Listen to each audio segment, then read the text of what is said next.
je vais rapporter trois grands hadiths authentiques, trois hadiths grandioses, authentiques du prophète sallallahu alayhi wa sallam.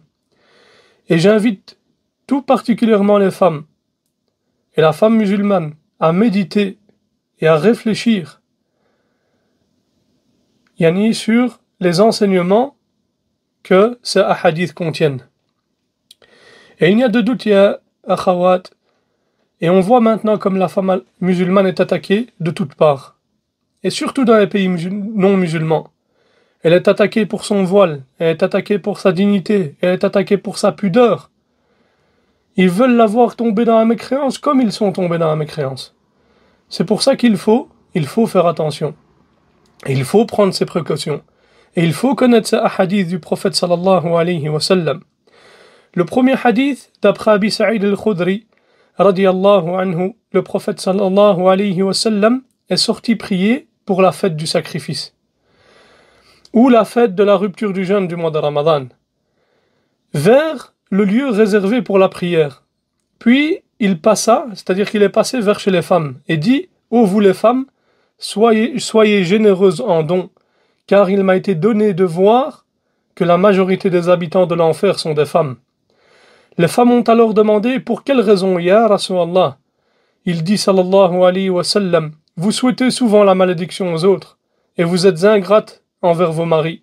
Je n'ai jamais vu des personnes ayant des manquements de l'esprit et de la religion réussir à faire renoncer ou douter un homme sûr de lui comme vous le faites. Et le deuxième hadith du prophète sallallahu alayhi wa sallam, qui a été rapporté par An-Nasa'i dans As-Sunan al-Kubra, d'après Umara ibn Khuzayma ibn Thabit radiyallahu anhu, il dit: les meilleures de vos femmes sont celles qui sont aimantes, fécondes et obéissantes, si elles craignent Allah. Et les plus mauvaises de vos femmes sont les mutabarrijat, c'est-à-dire qui sortent avec des habits qui ne sont pas conformes à l'islam. Et les orgueilleuses, ce sont elles les hypocrites. Le nombre d'entre elles qui rentreront dans le paradis n'est que comme celui des corbeaux au bec et aux pieds rouges. Et c'est des oiseaux qui sont rares. Maintenant, le hadith, c'est celui qui a été rapporté par Umara ibn Khuzayma ibn Thabit. Il dit: nous étions avec Amr ibn al-As radiyallahu anhu lors d'un pèlerinage ou d'une umrah. Quand nous sommes arrivés à Mar al-Dhahran, qui est un lieu qui est proche de la Mecque, nous avons vu une femme dans son palanquin. C'est quoi le palanquin? C'est ce qu'ils mettaient au-dessus des éléphants, par exemple. Vous voyez, une sorte de maisonnette comme ça qu'ils mettaient. Et la femme, elle rentre à l'intérieur comme ça. Vous voyez un peu ce que c'est. C'est ce qui était mis sur les éléphants ou les dromadaires. Allahu alam. Et elle posa sa main sur un côté du palanquin et il pencha. Amr s'est alors dirigé vers une vallée et les sahaba l'ont suivi. Il dit alors: nous étions avec le prophète sallallahu alayhi wa sallam en ce lieu même, et c'est alors que nous avons vu une flopée de corbeaux.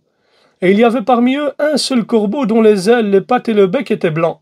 Et le prophète sallallahu alayhi wa sallam a dit alors: les femmes entrant au paradis sont aussi rares que ce corbeau parmi tous ses congénères.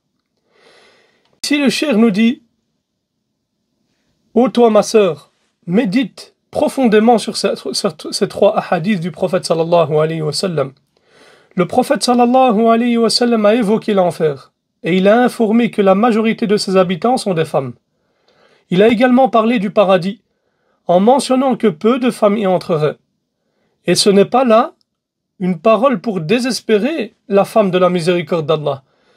Les hadiths qu'on a entendus maintenant, c'est pas pour désespérer la femme de la miséricorde d'Allah subhanahu wa ta'ala, jamais.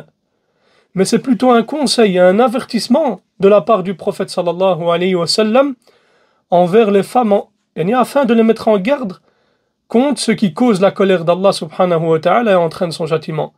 Toi, ya ukhtil karima, quand tu entends ces choses-là, c'est un hadith du prophète sallallahu alayhi wa sallam, ce qui doit te venir à l'esprit ici, c'est justement te dire que c'est un avertissement du prophète sallallahu alayhi wa sallam qui te dit de ne pas être comme ces femmes qui sont mentionnées dans ces hadiths-là.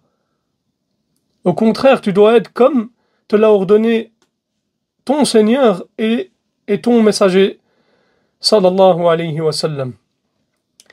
Et n'est-il pas digne pour toute femme de s'arrêter sincèrement sur ces hadiths et de les méditer avec attention et de chercher à comprendre la raison d'un tel avertissement?